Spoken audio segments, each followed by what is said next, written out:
RPS నాయకులతో మాట్లాడి MEF నాయకులతో మాట్లాడి నాకు వాళ్ళ బలం ఉందనేసి నువ్వు అని చేస్తావా? మాకు తెలీదా? ఎంఆర్పిఎస్ నాయకులు ఎంఈఎఫ్ నాయకులు నాకు తెలీదా? నువ్వు తప్పుడు సమాచారం మందా కృష్ణ మాదిగ నాకు ఇచ్చి నువ్వు తప్పుడు సమాచారం మందా కృష్ణ మాదిగ నాకు ఇచ్చి ఏదో పబ్బం గడుపుకోవాలని చూస్తున్నాం. వాస్తవాలు కూడా మాకు తెలుసు. నీకు నేను ఛాలెంజ్ చేస్తున్నాను. నీకు ధైర్యం ఉంటే నువ్వు నేను మందా కృష్ణ మాదిగ దగ్గరికి వెళ్దాం.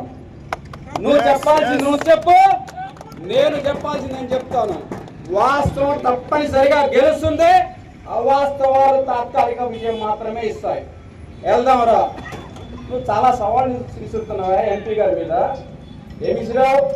చర్చకి సిద్ధం రావాలి అవినీతికి. పన్నే పక్కన పెడదాం. నువ్వు తెలుగుదేశం ఎమ్మెల్యే, ఎంపీ గారు తెలుగుదేశం ఎంపీ, మేమంతా కూడా తెలుగుదేశం పార్టీ కార్యకర్తలు. నీ వల్లే ఇంత మెజారిటీతో మేము గెలిచామన్నాం.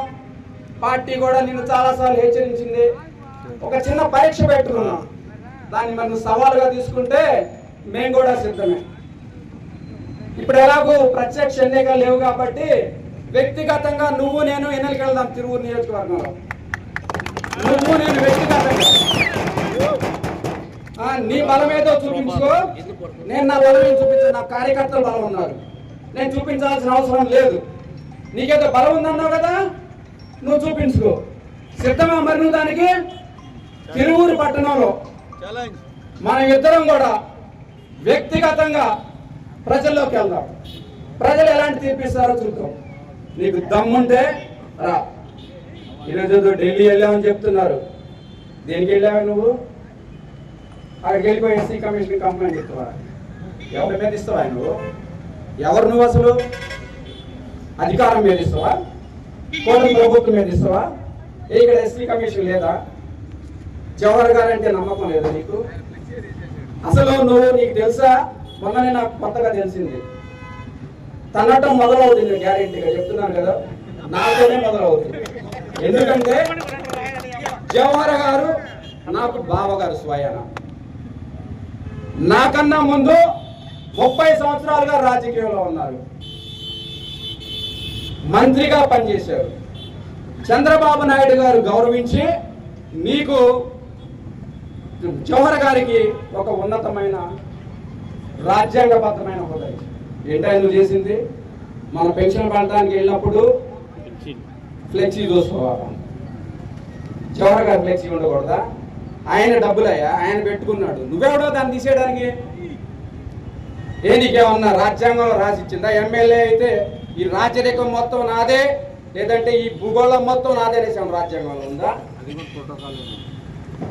నువ్వు ఒక పరిపాలన దానిలో పరిపాలన విధి విధానాల గురించి దిశానిర్దేశం చేయాల్సిన వాడివి మాత్రమే.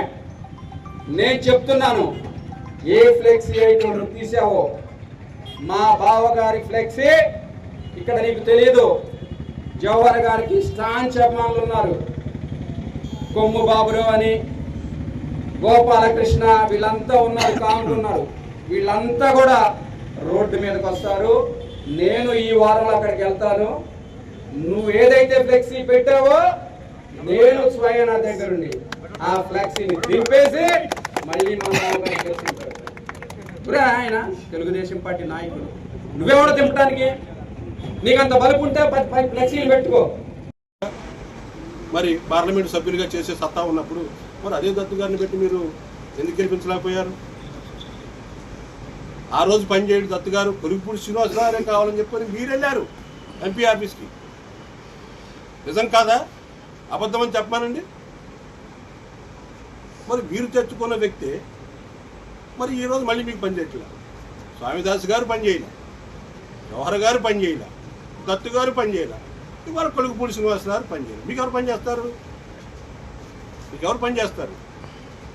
పార్టీలో ఇబ్బందులు ఉన్నాయి, సరే సమన్వయం తేడా వచ్చింది. మనం 40 సంవత్సరాల ఇండస్ట్రీ ఇక్కడ చెప్పేది అందరూ గారు కూర్చోబెట్టి, సరే ఎమ్మెల్యే గారు కొత్త అవ్వచ్చు పార్టీకి, లేకపోతే రాజకీయాలకి, ఎంపీ గారు కొత్త అవ్వచ్చు రాజకీయాలకి, ఇద్దరిని కూర్చోబెట్టి సమన్వయాలు చేసిన బాధ్యత మీకు లేదా? ఏ రోజైనా ప్రయత్నం చేశారా? ఏదన్నా కొద్దిగా జరిగితే ఇంకొద్ది చిచ్చు అంటించడం, ఇంకొద్ది పెద్ద చేయటం ఏంటి? మీరు మనం పార్టీ చేసేది ఏంటి? ఇవాళ నడి రోడ్డు మీద మీరు పెట్టి ప్రెస్ మీట్ పెట్టాల్సిన అవసరం ఇలా పెట్టుకోండి. పార్టీ కార్యాలయం ఉంది, పెట్టండి, తప్పును ఎత్తి చూపించండి, ఇది కాదని చెప్పండి. పక్కలేస్తారా, మందు పోస్తారా అని ఎన్నాళ్ళు మీరు చేసిన పార్టీ ఇదేనా? ఈ తెలుగుదేశం పార్టీకి ఉన్న గౌరవం దీన్ని మీరు రోడ్డు మీద ఎక్కిస్తారా? ఏం మాట్లాడుతున్నారు మీరు? కనీసం జనం చూస్తున్నారు, నవ్వుతున్నారనే ఆలోచన మీకు ఉందా? ఎవరు మెప్పుకోకాదండి. ఇంకొకటి, మొన్న పార్టీ వ్యక్తి దగ్గరికి వెళ్ళినప్పుడు ఎమ్మెల్యే గారి పక్కన ఎవరు లేరంటే కదండి, 10 మందే ఉన్నారంట కదా. నేను ఓపెన్గా చెప్పాను, వాళ్ళు ఉన్నారనే నాయకుడికి వెళ్ళి అధికారం లేదంటే ఆ 10 మంది కూడా ఉండరండి అని చెప్పాను. ఎందుకంటే వీళ్ళు అధికారం కావాలండి. మరి ఈ 10 మందే మున్సిపల్ ఎలక్షన్లో పనిచేసాం. చాలామంది ఊళ్ళల్లో కూడా లేరు, చాలామంది మాట్లాడుతున్నారు, చాలా ఆశ్చర్యం. ఎందుకంటే ఏ రోజు కూడా మన పార్టీలో చేసిన వ్యక్తులు, మన పార్టీలో తప్పు చేసిన వ్యక్తులు ఎవరిని కూడా మాట్లాడటం ఇష్టం లేక మారతారులే అని చెప్పని చర్చించుకో. 10 మందిని కూర్చోబెట్టండి, మాట్లాడండి. నేను తప్పు చేసినా, ఇంకొక ఆయన తప్పు చేసినా ఇది కరెక్ట్ కాదని చెప్పాల్సిన పెద్దలు 10 మందిలో రోడ్డు మీదకి ఎక్కి వాళ్ళు మాట్లాడుతూ ఉంటే తెలుగుదేశం పార్టీ పరువు తీస్తున్నట్ట ఉన్నట్ట? మీరంతా ఇన్ని సంవత్సరాలు, 40 సంవత్సరాలు రాజకీయ జీవితం అంటున్నారు. మీరు అందరూ కలిసి చేరండి చంద్రబాబు నాయుడు గారి దగ్గరికి, ఇబ్బంది ఉందండి, ఇలా జరుగుతుందని చెప్పండి. అంతేగాని ఇలా పార్టీని బజారు పాలు చేయొద్దండి దయచేసి. ఎందుకంటే ఎన్ని అనుకున్నా, ఎన్ని చేసుకున్నా పార్టీ ఒక కుటుంబం, మనంతా అందరమ్ముల్లాగా పనిచేసిన వ్యక్తులం. రేపు మనం మళ్ళీ 29లో అలాగే ముందు స్థానిక సంస్థల్లో ఎలక్షన్స్లో మనం అందరం కలిసి పనిచేయాలి. ప్రతి గడపకి వెళ్ళాలి. ఆ రోజు మనం అన్న మాటలు, మనం చేసిన చేష్టలు అన్నీ కూడా ప్రజలు గుర్తుపెట్టుకొని మనల్ని క్వశ్చన్ చేస్తే మనమే ఇబ్బంది పడతాం. కాబట్టి దయచేసి ఇంకొక చిన్న విషయం ఏంటంటే, ఈ మీడియా ముఖంగా నేను దత్తు గారికి విన్నవించేది, మిమ్మల్ని వాళ్ళు గొర్రె కషాయం నమ్మినట్టుగా మిమ్మల్ని నమ్మిస్తున్నారు దయచేసి. ఎందుకంటే మీరంటే మాకు గౌరవం ఉంది, కాదంటలేదు. ఎన్నిసార్లు మోసపోతారు? ఇదే వ్యక్తి నన్ను అందరూ ఇబ్బంది పెట్టారని, అందరూ మోసం చేశారని నన్ను మాట్లాడిన సందర్భం. మీ పని మీరు చేసుకోండి. మీ స్థాయిలో పార్టీ దృష్టికి తీసుకెళ్ళండి జరిగే తప్పిదాలను. అంతేగాని రోడ్డు మీద పడి దయచేసి పార్టీని బజారు పాలు చేయొద్దండి. చేయకూడదని, చెయ్యరని, ఇకనైనా మీరు ఆలోచనలు మార్చుకుంటారని. ఈ పక్కుంది ఎవరండి? తెలుగుదేశం పార్టీ కుటుంబ సభ్యులే. మీరెవరు? తెలుగుదేశం పార్టీ కుటుంబ సభ్యులేగా. ఇష్టం వచ్చినట్టు మాట్లాడతారా? మీరు మాట్లాడే మాటలు ఒకసారి మీ ఇంట్లో వాళ్ళకి చూపించండి, తెలుసు ఏం మాట్లాడారు. సరే, నిన్న జరిగిన గుడికాడ జరిగిన విషయాలు ఇవన్నీ అంటారా? వారి స్థాయిలో శాసనసభ్యులు, ఎంపీ గారు వాళ్ళ స్థాయిలో మాట్లాడుకోవాల్సిన వ్యక్తులు. వాళ్ళని మనం మన స్థాయి కాదు. ప్లస్ అదిగాక పార్టీ ఉంది, పెద్దలు ఉన్నారు, వాళ్ళందరూ కూడా వీటన్నిటిని క్రోడీకరించి ఆలోచించి నిర్ణయం తీసుకుంటారు. తెలుగుదేశం పార్టీ, చంద్రబాబు నాయుడు గారు, నారా లోకేష్ గారు ఏ నిర్ణయం తీసుకుంటే ఆ నిర్ణయానికి మనందరం కట్టుబడి పనిచేయాల్సిన వ్యక్తులం.